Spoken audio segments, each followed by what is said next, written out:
സ്വർഗം തുറക്കണേ. ആത്മാവിൻ ശക്തി നൽകണമേ,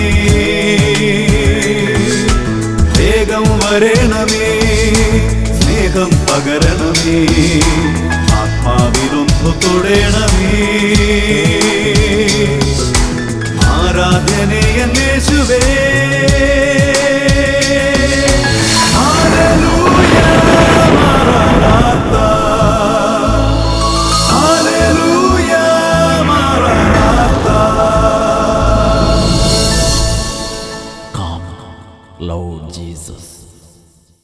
ഹല്ലേലൂയ. യേശുവേ സ്തോത്രം, യേശുവേ നന്ദി. മാറാനാത്ത ദൈവവചന ശുശ്രൂഷയിലേക്ക് രക്ഷിതാവും കർത്താവുമായ യേശു ക്രിസ്തുവിൻ്റെ ധന്യനാമത്തിൽ നിങ്ങൾക്കേവർക്കും സ്വാഗതം. ഇന്ന് നമ്മൾ ചിന്തിക്കുന്നത് നിത്യതയ്ക്ക് വേണ്ടി യുദ്ധം ചെയ്യുക എന്നതിനെക്കുറിച്ചാണ്. കൊറിന്തോസ്യർക്ക് എഴുതിയ 1-ാം ലേഖനം 9-ാം അധ്യായം 26-ാം തിരുലിഖിതത്തിൽ പൗലോസ് അപ്പോസ്തലൻ പഠിപ്പിക്കുകയാണ്, ഞാൻ മുഷ്ടിപ്രയോഗം നടത്തുന്നത് വായുവിൽ പ്രഹരിക്കുന്നത് പോലെയല്ല. മറ്റുള്ളവരോട് സുവിശേഷം പ്രസംഗിക്കുന്ന ഞാൻ തന്നെ തിരസ്കൃതനാകാതിരിക്കേണ്ടതിന് ഞാൻ എൻ്റെ ശരീരത്തെ കർശനമായി നിയന്ത്രിച്ച് കീഴ്പ്പെടുത്തുന്നു. ഒരാത്മീയ പൈതൽ അറിഞ്ഞിരിക്കേണ്ട അടിസ്ഥാനപരമായൊരു സത്യമാണ്. ഈ നിമിഷങ്ങളിൽ ദൈവവചനം ശ്രവിക്കാൻ ഒരുമിച്ച് കൂടിയിരിക്കുമ്പോൾ ദൈവവചനം കേട്ടുകൊണ്ടിരിക്കുന്ന എല്ലാവരുടെ മേലും ദൈവത്തിൻ്റെ ആത്മാവ് പ്രവഹിക്കുന്നു എന്ന് ഇതാ ദൈവം വെളിപ്പെടുത്തുകയാണ്. കഴിഞ്ഞ നാളുകളിൽ ഇതുപോലെ ടെലിവിഷൻ തുറന്ന് ടെലിവിഷൻ ചാനലിലൂടെ ജീവിക്കുന്ന ദൈവത്തിൻ്റെ വചനങ്ങൾ ശ്രവിച്ചുകൊണ്ടിരുന്നപ്പോൾ ആയിരക്കണക്കിന് ദൈവമക്കളുടെ ജീവിതത്തിൽ അത്ഭുതങ്ങൾ യേശുവിൻ്റെ നാമത്തിൽ സംഭവിച്ചിട്ടുണ്ട്. ഒരു വ്യക്തിയുടെ അനുഭവം നിങ്ങളുടെ ശ്രദ്ധയിലേക്ക് കൊണ്ടുവരാം. തിരുവനന്തപുരത്തു നിന്നുള്ള മറിയാമ്മ സാക്ഷ്യപ്പെടുത്തുന്നു, ഞാൻ തിരുവനന്തപുരത്ത് താമസിക്കുന്ന 80 വയസ്സുള്ള ഒരു സ്ത്രീയാണ്. എനിക്ക് 20 വർഷത്തോളമായി വെരിക്കോസ് വെയിൻ്റെ അസുഖം കാരണം 2 കാലിൻ്റെയും കണങ്കാലിന് താഴെ രക്തം കെട്ടിനിന്ന് കറുത്ത നിറമായിരിക്കുകയാണ്. ഇടയ്ക്കിടെ അത് പൊട്ടി ഒഴുകുന്നുമുണ്ട്. വേദന കൊണ്ട് ഇരിക്കാനോ നടക്കാനോ നിവൃത്തിയില്ലാത്ത അവസ്ഥയായിരുന്നു. അങ്ങനെ വേദനയുടെ നടുവിലൂടെ കടന്നു പോകുമ്പോഴാണ് ടെലിവിഷനിലൂടെ അട്ടപ്പാടി സെഗിയോൻ ധ്യാന കേന്ദ്രത്തിൽ നിന്ന് ദൈവവചന പ്രഘോഷണം കാണാനിട വന്നത്. ഒരു ദിവസം ഈ പ്രോഗ്രാം കണ്ടുകൊണ്ടിരിക്കുമ്പോൾ ഒരു പെൺകുട്ടി വെരിക്കോസ് വെയിൻ്റെ അസുഖം നിമിത്തം വേദനിച്ചത് പ്രാർത്ഥനയിൽ മാറിയ സാക്ഷ്യം പറയുന്നത് ഞാൻ കേട്ടു. അന്നു മുതൽ ഞാനും ഈ പ്രോഗ്രാം ഓൺ ചെയ്ത് എൻ്റെ ഈ രോഗം യേശുവിൻ്റെ നാമത്തിൽ സൗഖ്യമാകട്ടെ സൗഖ്യമാകട്ടെ സൗഖ്യമാകട്ടെ എന്ന് ഈ പ്രോഗ്രാമിൻ്റെ സമയത്ത് ടീമിനോട് ചേർന്ന് പ്രാർത്ഥിച്ചുകൊണ്ടിരുന്നു. സൗഖ്യമായാൽ സാക്ഷ്യമെഴുതി അറിയിക്കാമെന്ന് നേർച്ച നേരുകയും ചെയ്തു. അതിൻ്റെ ഫലമായി അതിശയമെന്ന് പറയട്ടെ, എൻ്റെ കാലിൻ്റെ അസുഖം മാറുകയും രക്തം കെട്ടി തടിച്ച് കിടന്നിരുന്ന ഭാഗങ്ങളെല്ലാം കാലിൻ്റെ മറ്റ് ഭാഗങ്ങൾ പോലെ സാധാരണ ആവുകയും കറുത്തു നിറമുണ്ടായിരുന്ന കാലിൻ്റെ നിറം മാറി ഇപ്പോൾ സാധാരണ കാലിൻ്റെ നിറം തിരിച്ചു വരികയും ചെയ്തു. ദൈവത്തിനും യേശുവിനും ഞാൻ നന്ദി പറയുന്നു. 20 വർഷത്തോളം വെരിക്കോസ് വെയിൻ്റെ അസ്വസ്ഥത നിമിത്തം കണ്ണുനീരൊഴുക്കിയ മറിയാമ്മ എന്ന അമ്മച്ചി, ഇതാ 80 വയസ്സുള്ള ഈ അമ്മച്ചി ഇന്ന് യേശു ക്രിസ്തുവിൽ അഭിമാനം കൊണ്ട് തുള്ളിച്ചാടുകയാണ്. യേശുവിൻ്റെ നാമത്തിൽ 20 വർഷമായ രോഗക്കെട്ട് അഴിഞ്ഞ് ഇന്ന് തിരുവനന്തപുരത്തിരുന്ന് ഈ അമ്മച്ചി യേശുവിനെ ആരാധിച്ച് ഇതാ ടെലിവിഷൻ പ്രോഗ്രാമിനൊപ്പം ദൈവത്തെ മഹത്വപ്പെടുത്തുകയാണ്. ഹല്ലേലൂയ. പ്രിയ മകനെ, പ്രിയ മകളെ, നീ ഇപ്പോൾ ഇരിക്കുന്ന സ്ഥലം ഏതു തന്നെയാണെങ്കിലും നീ അവിടെ ഇരുന്ന് യേശുവേ എന്ന് മനസ്സിൽ തട്ടി വിളിച്ചാൽ ദൈവത്തിൻ്റെ വചനം സങ്കീർത്തന പുസ്തകത്തിൽ പ്രകാരം പഠിപ്പിക്കുന്നു, ഹൃദയം നുറുങ്ങിയവർക്ക് കർത്താവ് സമീപസ്ഥനാണ്. എസെക്കിയേൽ പ്രവാചകന്റെ പുസ്തകം 43-ാം അധ്യായത്തിൽ 1ഉം 2ഉം തിരുലിഖിതങ്ങളിൽ നാം ഇപ്രകാരം വായിക്കുകയാണ്, അവിടുത്തെ ആഗമനത്തിൻ്റെ ശബ്ദം പെരുവെള്ളത്തിൻ്റെ ഇരമ്പൽ പോലെയായിരുന്നു. ഭൂമി അവിടുത്തെ തേജസ് കൊണ്ട് പ്രകാശിക്കുന്നു. ഓ മകനെ, മകളെ, നീ ഇരിക്കുന്ന സ്ഥലത്തിരുന്ന് നീ നിന്റെ ദൈവത്തെ വിളിച്ചാൽ അവിടുത്തെ തേജസ് കൊണ്ട് നിന്റെ ജീവിതം പ്രകാശിക്കും. നീ രോഗം കൊണ്ട് മൂടപ്പെട്ട് ദുഃഖഭാരത്തിൽ കണ്ണുനീരിൽ അന്ധകാരത്തിൽ ഇരിക്കുന്ന അവസ്ഥയാണോ? തഴക്കദോഷങ്ങളാലും ദുശീലങ്ങളാലും നീ ഇന്ന് അന്ധകാരത്തിൽപ്പെട്ടിരിക്കുന്ന അവസ്ഥയാണോ? നീ ഇന്ന് കടബാധ്യതകളാലും പലതരത്തിലുള്ള പ്രശ്നങ്ങളാലും ഭാരപ്പെട്ട് തകർന്ന് അങ്ങനെ മ്ലാനമുഖനായിരിക്കുന്ന സാഹചര്യമാണോ? നിന്റെ മ്ലാനമായ മുഖം പ്രകാശിക്കാൻ ദൈവത്തിൻ്റെ തേജസ് കൊണ്ട് ഭൂമി പ്രകാശിക്കുന്നു. ഭൂമി മുഴുവനും ദൈവത്തിൻ്റെ തേജസ് കൊണ്ട് പ്രകാശിക്കുന്നു. അവിടുത്തെ ആഗമനത്തിൻ്റെ ശബ്ദം പെരുവെള്ളത്തിൻ്റെ ഇരമ്പൽ പോലെയായിരുന്നു. കരങ്ങൾ ഉയർത്തി കണ്ണുകൾ അടച്ച് പ്രാർത്ഥിക്കട്ടെ. ഹാലലുയ, ഹാലലുയ, ഹാലലുയ.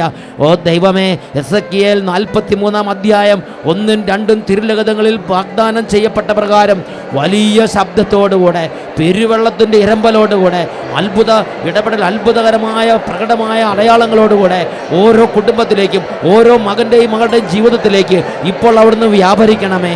ഹാലലുയ, ഹാലലുയ. ഓ ദൈവമേ, മഹത്വത്തിൻ്റെ രാജാവേ, ശക്തി കൊണ്ട് അവിടുന്ന് അരമുറുക്കിയിരിക്കുന്നു. തേജസ് കൊണ്ട് അവിടുന്ന് കവചം ധരിച്ചിരിക്കുന്നല്ലോ. ഹാലലുയ, ഹാലലുയ.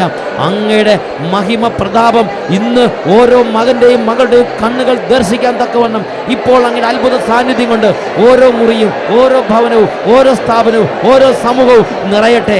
ഹാലലുയ, ഹാലലുയ. യേശുവേ ആരാധന, ആരാധന. യേശുവേ ആരാധന, ആരാധന. യേശുവേ സ്തോത്രം, യേശുവേ നന്ദി. യേശുവേ സ്തോത്രം, യേശുവേ നന്ദി. യേശുവേ സ്തോത്രം, യേശുവേ നന്ദി. Praise the Lord. ഹല്ലേലൂയ. യുദ്ധം ചെയ്യാത്തവൻ കുപ്പത്തൊട്ടിയിലേക്ക്. പ്രിയപ്പെട്ട സഹോദരങ്ങളെ, നാം പ്രാർത്ഥിക്കുന്നു, നാം ധ്യാനം കൂടുന്നു, നാം യേശുവിൻ്റെ ആളാണ് എന്ന് മേനി പറഞ്ഞത് നടക്കുന്നത് കൊണ്ട് പ്രയോജനമില്ല. വലിയൊരു ദൈവശാസ്ത്രജ്ഞൻ ഇതിനെക്കുറിച്ച് പറഞ്ഞിരിക്കുന്ന ഇപ്രകാരമാണ്: മാനസാന്തരപ്പെടുക എന്നുള്ളത് ഒരു ക്ഷണനേരം കൊണ്ട് സംഭവിക്കാം, എന്നാൽ ഒരു വിശുദ്ധനാകുക എന്നുള്ളത് ഒരു ജീവിതകാലം മുഴുവൻ നീണ്ടു നിൽക്കുന്ന യുദ്ധത്തിൻ്റെ പരിണത ഫലമാണ്. മാനസാന്തരം നടക്കുക എന്നത് ഒരു സെക്കൻഡ് കൊണ്ട് സംഭവിക്കാം, എന്നാൽ ഒരു വിശുദ്ധനായി തീരാൻ ഒരു ആയുസ് മുഴുവൻ നീണ്ടു നിൽക്കുന്ന യുദ്ധമുണ്ട്. ഇന്ന് വരെ മദ്യപിച്ചിരുന്നൊരു വ്യക്തി ഇന്നു മുതൽ മദ്യപിക്കാതിരിക്കണമെങ്കിൽ ശരീരത്തിൻ്റെ ഇച്ഛകളോടുള്ളൊരു പോരാട്ടം അവിടെയുണ്ട്. ഇന്നലെ വരെ നുണ പറഞ്ഞിരുന്ന വ്യക്തി യേശു ക്രിസ്തുവിനെ സ്വീകരിച്ച് ഇന്നു തൊട്ട് നുണ പറയാതിരിക്കുന്നൊരു ജീവിതം ആരംഭിക്കണമെങ്കിൽ ജഡിക പ്രവണതകളോടുള്ള പോരാടുന്ന ഒരു ജീവിതം അവിടെ ആരംഭിക്കുകയാണ്. ഇന്നലെ വരെ കൈക്കൂലി വാങ്ങിച്ചിരുന്ന ഒരുവൻ ഇന്ന് യേശുവിൻ്റെ വചനം സ്വീകരിച്ച് യേശുവിൻ്റെ മകനായി തീരുന്നതോടുകൂടെ കൈക്കൂലി വാങ്ങാനുള്ള ആ ജഡിക ത്വരയോടുള്ള കഠിനമായ ഒരു യുദ്ധത്തിലേക്ക് ആ മകൻ പ്രവേശിക്കുകയാണ്. ഒരു ആത്മീയ യുദ്ധം, നാളുകൾ നീണ്ടു നിൽക്കുന്ന, ആയുസ് മുഴുവൻ നീണ്ടു നിൽക്കുന്ന ഒരു ആത്മീയ യുദ്ധത്തിലേക്ക്, ഒരു ആത്മീയ യുദ്ധമാണ് ഒരു വിശുദ്ധ ജീവിതത്തിന് വിലയായി കൊടുക്കേണ്ടത്. പ്രിയപ്പെട്ട ദൈവമക്കളെ, എന്നാൽ അനേകർ ഈ ആത്മീയ യുദ്ധത്തിന് മനസ്സ് വെക്കാതെ യേശുവിലേക്ക് വന്നാലും പരിശുദ്ധാത്മ സ്നാനം സ്വീകരിച്ചാലും വചനം ഉൾക്കൊണ്ടാലും വീണ്ടും ശരീരത്തിൻ്റെ ഇഷ്ടങ്ങൾ അന്വേഷിച്ച് പോകുന്നത് ശ്രദ്ധയിൽപ്പെടുന്നുണ്ട്. അതിനെക്കുറിച്ച് വിശുദ്ധ ലിഖിതങ്ങൾ യാക്കോബ് ശ്ലീഹായുടെ ലേഖനത്തിൽ 4-ാമത്തെ അധ്യായത്തിൽ 4-ാമത്തെ തിരുലിഖിതത്തിൽ പഠിപ്പിക്കുകയാണ്: വിശ്വസ്തത പുലർത്താത്തവരെ, ലോകത്തോടുള്ള മൈത്രി ദൈവത്തോടുള്ള ശത്രുതയാണ് എന്ന് നിങ്ങൾ അറിയുന്നില്ലേ? തന്നെ തന്നെ ലോകത്തിൻ്റെ മിത്രമാക്കാൻ ആഗ്രഹിക്കുന്നവൻ തന്നെ തന്നെ ദൈവത്തിൻ്റെ ശത്രുവാക്കി മാറ്റുന്നു. യേശുനാഥനും ഈ കാര്യം തന്നെയല്ലേ ദൈവമക്കളെ പഠിപ്പിച്ചത്? ലൂക്കായുടെ സുവിശേഷത്തിൽ 21-ാം അധ്യായത്തിൽ 34-ാം തിരുലിഖിതം, സുഖലോലുപത, മദ്യാസക്തി, ജീവിത വ്യഗ്രത എന്നിവയാൽ നിങ്ങളുടെ മനസ്സ് ദുർബലമാവുകയും ആ ദിവസം പെട്ടെന്ന് ഒരു കെണി പോലെ നിങ്ങളുടെ മേൽ വന്നു വീഴുകയും ചെയ്യാതിരിക്കാൻ സൂക്ഷിച്ചുകൊള്ളുവീൻ. യേശുനാഥൻ തിരുലിഖിതങ്ങളിലൂടെ പഠിപ്പിക്കുകയാണ്, നിങ്ങളുടെ മനസ്സിനെ ദുർബലമാക്കുന്ന കാര്യമാണ് ശരീരത്തിൻ്റെ ആഗ്രഹങ്ങൾ, ജഡപ്രകാരമുള്ള താല്പര്യങ്ങൾ. എന്ന് പറഞ്ഞാൽ ഈ ശരീരത്തിൻ്റെ സന്തോഷം ആഗ്രഹിക്കുന്ന ഒരു വ്യക്തി തൻ്റെ ആത്മാവിനെ ദുർബലപ്പെടുത്തുകയാണ് ചെയ്യുന്നത്.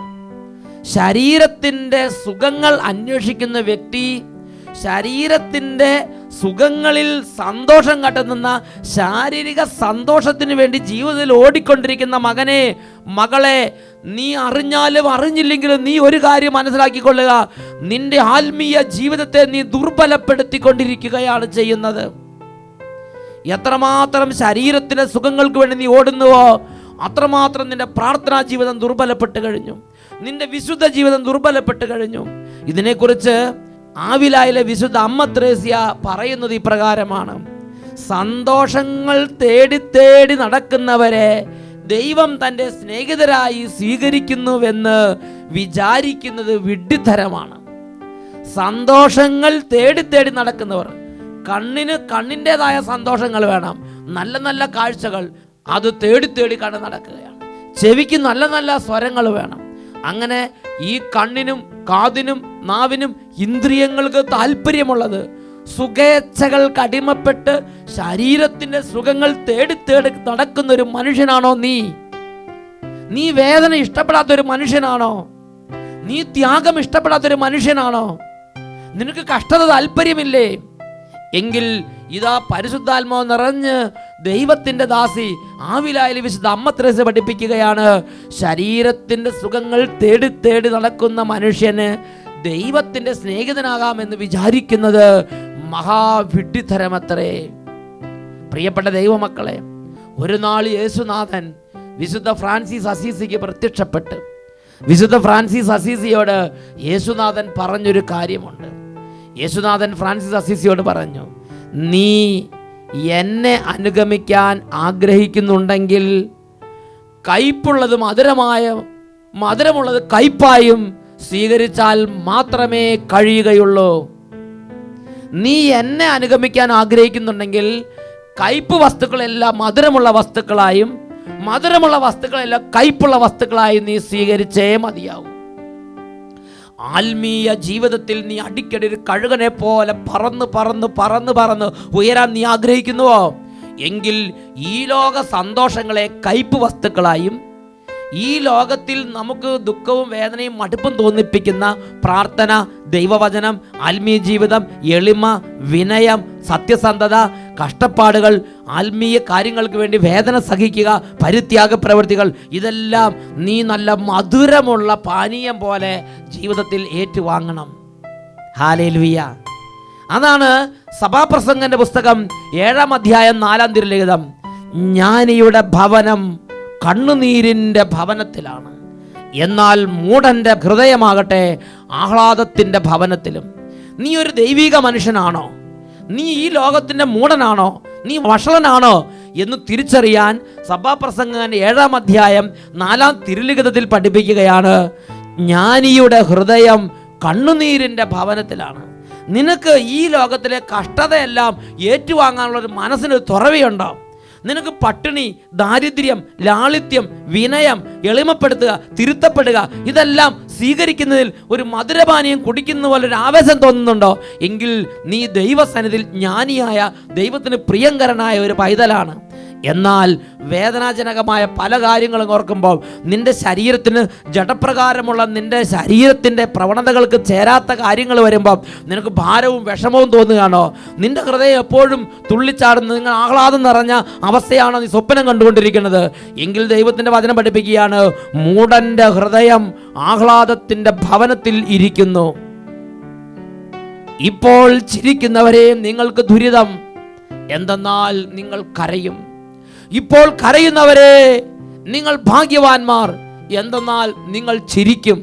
സങ്കീർത്തന പുസ്തകത്തിൽ ഇങ്ങനെ രേഖപ്പെടുത്തിയിരിക്കുന്നത്, കണ്ണീരോടെ വിതയ്ക്കുന്നവർ ആർപ്പോടെ കൊയ്യും, ഇന്ന് ആത്മീയ കാര്യങ്ങൾക്ക് വേണ്ടി കണ്ണീരോടെ വിതച്ചാൽ, ഇന്ന് ത്യാഗം സഹിച്ചാൽ, ഇന്ന് ആത്മീയ അടക്കം പാലിച്ചാൽ, ഇന്ന് ശരീരത്തിന്റെ ഇന്ദ്രിയ ആഗ്രഹങ്ങളെ നിഗ്രഹിച്ചാൽ, ശരീരത്തിന്റെ പ്രവണത നിഗ്രഹിച്ചാൽ, നീ ഇന്ന് ആത്മാവിൽ വിതയ്ക്കുകയാണ്.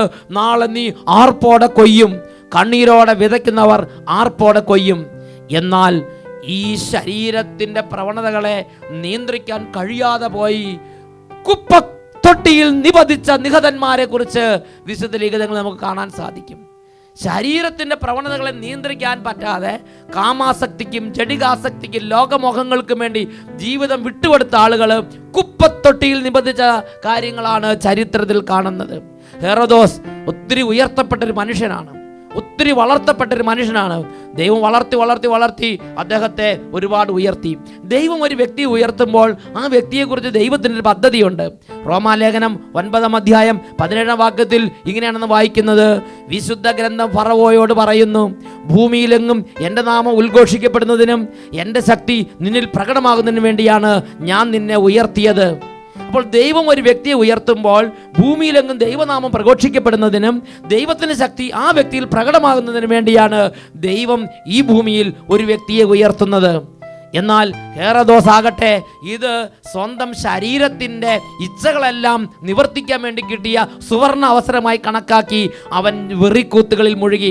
അവൻ ഭോജനപ്രിയനായി തീർന്നു. അവൻ ശരീരത്തിൻ്റെ പ്രവണതകളെ തൃപ്തിപ്പെടുത്താൻ വേണ്ടി ലഹരികളായാലും എന്തു തന്നെ ആയാലും ശരീരത്തിന് സുഖമുള്ള എന്താ അത് കൊടുക്കാൻ തുടങ്ങി. അവൻ ഹെറോദ്യയുമായി അവിഹിത ബന്ധത്തിൽ പൂണ്ടുകിടന്നു. അവൻ ഹെറോദ്യയോടുള്ള ബന്ധം തെറ്റാണെന്ന് അറിയാമായിരുന്നിട്ടും അവൻ അതിൽ പൂണ്ടുകിടന്നു. സ്നാപക യോഹന്നാൻ ആ കൊട്ടാരത്തിലേക്ക് ചെന്നു. ഇടിമുഴക്കം പോലെ കർത്താവിന്റെ സ്വരം ഹെറോദോസിനെ അറിയിച്ചു. എന്നാൽ ഈ ജഡത്തിന്റെ ഇച്ഛകളെല്ലാം തൃപ്തിപ്പെടുത്തി വന്ന ഹെറോദോസിന് ദൈവത്തിന്റെ സ്വരം കേൾക്കാൻ കഴിഞ്ഞില്ല. നിത്യതയെക്കുറിച്ച് ചിന്തിക്കാൻ പോലും അവന് പറ്റിയില്ല. സത്യവിശ്വാസത്തിന്റെ വേരുകൾ അവന്റെ ഹൃദയത്തിൽ നിന്ന് അറ്റുപോയിരുന്നു. ദൈവാത്മാവിന്റെ പ്രവർത്തനങ്ങൾ അവന്റെ ഹൃദയത്തിൽ നിലച്ചു പോയിരുന്നു എന്നല്ലേ അതിന്റെ അർത്ഥം. അവൻ സ്നാപകന്റെ സ്വരം കേട്ടെങ്കിലും അവന് ഹെറോദ്യയുമായുള്ള ആ അവിഹിത ബന്ധം ഉപേക്ഷിക്കാൻ കഴിഞ്ഞില്ല. അപ്പോസ്തല പ്രവർത്തനം 12:23 ഒരു ദൂതന്റെ അടിയേറ്റ് പുഴുക്കൾക്കായി അവൻ കുപ്പത്തൊട്ടിയിലേക്ക് നിപതിച്ചില്ലേ. സോളമന്റെ ചരിത്രവും വ്യത്യസ്തമല്ല. സഭാപ്രസംഗന്റെ പുസ്തകം 2-ാം അധ്യായം 10-ാം വാക്യത്തിൽ സോളമൻ എന്താ പറയണത്? എൻ്റെ നയനങ്ങൾക്ക് ഞാൻ ഇന്നുവരെ ഒന്നും നിഷേധിച്ചിട്ടില്ല. കണ്ണുകൾ ആഗ്രഹിച്ചത് മുഴുവൻ സോളമൻ കണ്ണുകൾക്ക് കൊടുത്ത്, മനസ്സ് ആഗ്രഹിച്ചത് മുഴുവൻ സോളമൻ ചെയ്തു കൊടുത്ത്, ശരീരം ആഗ്രഹിച്ചത് മുഴുവൻ സോളമൻ കൊടുത്ത്. സഭാപ്രസംഗന്റെ പുസ്തകം 2-ാം അധ്യായം 10-ാം വാക്യത്തിൽ സോളമൻ പറയാണ്, ഇന്നുവരെ എൻ്റെ നയനങ്ങൾ ആഗ്രഹിച്ചതെല്ലാം ഞാൻ അവയ്ക്ക് കൊടുത്തു, ഒന്നും ഞാൻ നിഷേധിച്ചിട്ടില്ല. എന്നാൽ ഇതെല്ലാം വെറും പാഴ്വേലയാണ്, ഇതെല്ലാം മിഥ്യയാണ്. അവസാനമാണ് സോളമൻ തിരിച്ചറിഞ്ഞത്. തിരിച്ചു വരാൻ പറ്റാത്തവണ്ണം സോളമൻ നാശത്തിലേക്ക് അകന്നു പോയി എന്നതാണ് രാജാക്കന്മാരുടെ 1-ാം പുസ്തകം 11-ാം അധ്യായം മുഴുവൻ വായിക്കുമ്പോൾ നാം കാണുന്ന ദുരന്ത കഥ.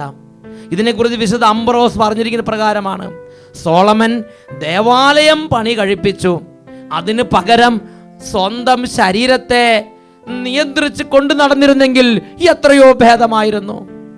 സോളമൻ ദേവാലയം പണി കഴിപ്പിച്ചു, ശരി തന്നെ. എന്നാൽ സ്വന്തം ശരീരത്തെ നിയന്ത്രിച്ച് കൊണ്ടു നടന്നിരുന്നെങ്കിൽ അതിനേക്കാൾ എത്രയോ നന്നാകുമായിരുന്നു. വിശുദ്ധ അംബ്രോസ് അതിനെക്കുറിച്ച് രേഖപ്പെടുത്തുന്നത് ഇപ്രകാരമാണ്. പ്രിയപ്പെട്ട സഹോദരങ്ങളെ, ദൈവം ഉയർത്തിയ പലരും കുപ്പത്തൊട്ടിയിലേക്ക് നിബന്ധിച്ച കാര്യങ്ങളാണ് കാണുന്നത്. ഹെൻറി 8-ാമൻ രാജാവ്, എന്തുകൊണ്ടാണ് ഹെൻറി 8-ാമൻ രാജാവ് തകർന്നു പോയത്? ഒരു കാലത്ത് മാർപ്പാപ്പായുടെ ഉത്തമ വിശ്വസ്ത മിത്രം, സഭയുടെ വിശ്വാസ സംരക്ഷകൻ, ഡിഫൻഡർ ഓഫ് ഫെയ്ത്ത്, സഭയുടെ വിശ്വാസത്തിന്റെ സംരക്ഷകനായി ഉള്ള ആ വലിയ അവാർഡ് നേടിയ വ്യക്തിയാണ് ഹെൻറി 8-ാമൻ രാജാവ്. വിശ്വാസ സംരക്ഷകൻ, ഡിഫൻഡർ ഓഫ് ഫെയ്ത്ത് ആണ് അദ്ദേഹം അറിയപ്പെട്ടിരുന്നത്.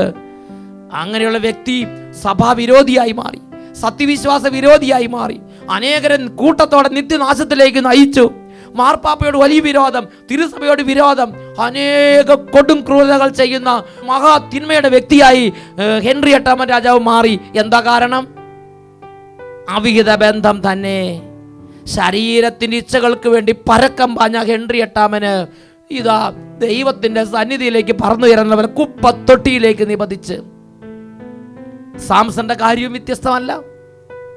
ശരീരത്തിൻ്റെ ആഗ്രഹങ്ങളെ നിയന്ത്രിക്കാതെ താലോലിച്ചപ്പോൾ അവർക്കെല്ലാം ജീവിതത്തിൻ്റെ നിയന്ത്രണം നഷ്ടപ്പെട്ടു പോയി.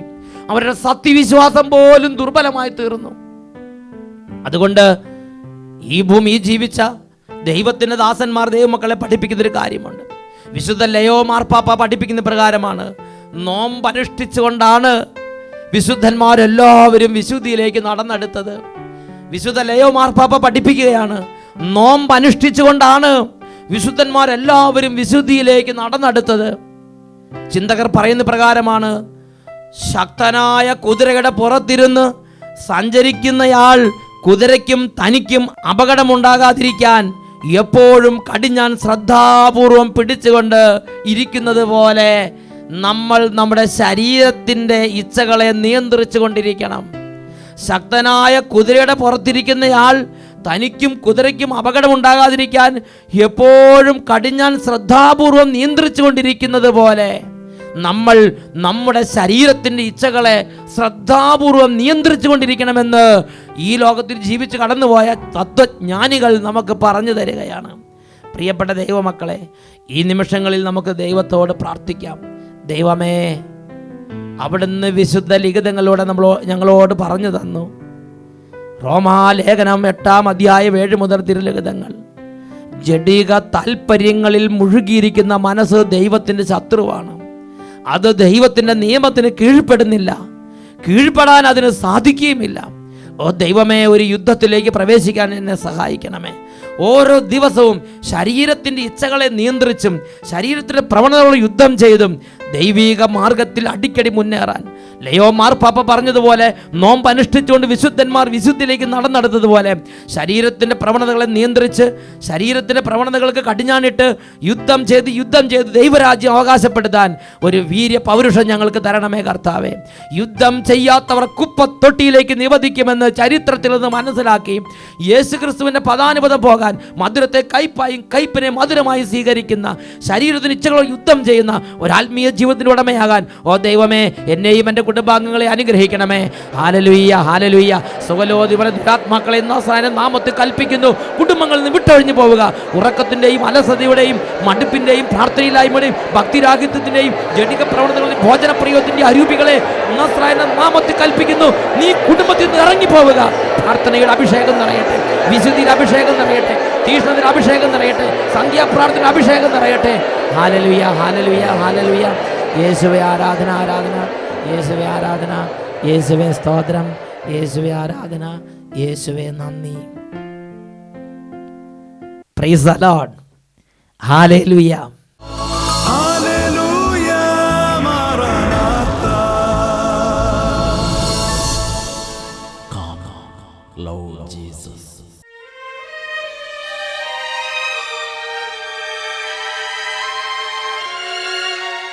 ദിവ്യകാരുണ്യ രൂപനായി സഭയിൽ വസിക്കുന്ന രക്ഷിതാവായ യേശു കർത്താവ് സാത്താൻ അത്യധികം ഭയന്ന് ഞെട്ടിവിറയ്ക്കുന്ന സാന്നിധ്യമാണ് ദിവ്യകാരുണ്യ സാന്നിധ്യം. ഈ നിമിഷങ്ങളിൽ ഓരോരുത്തരുടെയും കുടുംബങ്ങളിൽ അവർക്ക് അനുഭവപ്പെടുന്ന ഓരോ തരത്തിലുള്ള ദുഷ്ടാത്മ പീഡകളിൽ നിന്നുള്ള വിടുതലിനായി ആഗ്രഹിക്കുക. 2 കരങ്ങളും യേശുനാഥൻ്റെ സന്നിധിയിലേക്ക് ഉയർത്തുക. നിങ്ങൾ ആഗ്രഹിക്കുന്നത് പോലെ യേശുവിനെ വിളിക്കുക. യേശുവിൻ്റെ ശരീരത്തിൽ നിന്ന് ശക്തി പുറപ്പെട്ട് സാത്താൻ ഇടിമിന്നൽ പോലെ നിബന്ധിക്കുന്ന അത്ഭുതങ്ങൾ ഇപ്പോൾ സംഭവിക്കാൻ പോവുകയാണ്. ഹല്ലേലൂയ, ഹല്ലേലൂയ, ഹല്ലേലൂയ. ഓ ദൈവമേ, അങ്ങയുടെ തിരുശരീരത്തിൽ നിന്നും ശക്തി ഇപ്പോൾ പ്രവഹിച്ചു കൊണ്ടിരിക്കട്ടെ. ഉന്നതങ്ങളിൽ വസിക്കുന്ന തിന്മയുടെ ദുരാത്മാക്കൾ, ആധിപത്യ ശക്തികൾ, അന്ധകാര സേനകൾ, ദുഷ്പ്രഭുത്വങ്ങൾ, ദുർബാധകൾ, ദുർഭൂതങ്ങൾ, ദുർശക്തികൾ യേശുവിൽ നിന്ന് പുറപ്പെടുന്ന അത്ഭുത ശക്തിയാൽ ഇപ്പോൾ ഇടിമിന്നൽ പോലെ നിബന്ധിക്കട്ടെ. സാത്താനെയും അവൻ്റെ ദൂതഗണങ്ങളെയും നസ്രായന നാമത്തിൽ ശാസിച്ച് ബന്ധിച്ചു കെട്ടുന്നു. ഈ കുടുംബങ്ങളിൽ നിന്നും ഈ വ്യക്തികളിൽ നിന്നും ദുഷ്ടാത്മാവെ എന്നേക്കുമായി വിട്ടൊഴിഞ്ഞ് നിത്യനരകാഗ്നി നിബന്ധിക്കുക. ഹല്ലേലൂയ, ഹല്ലേലൂയ, ഹല്ലേലൂയ. യേശുവേ ആരാധന,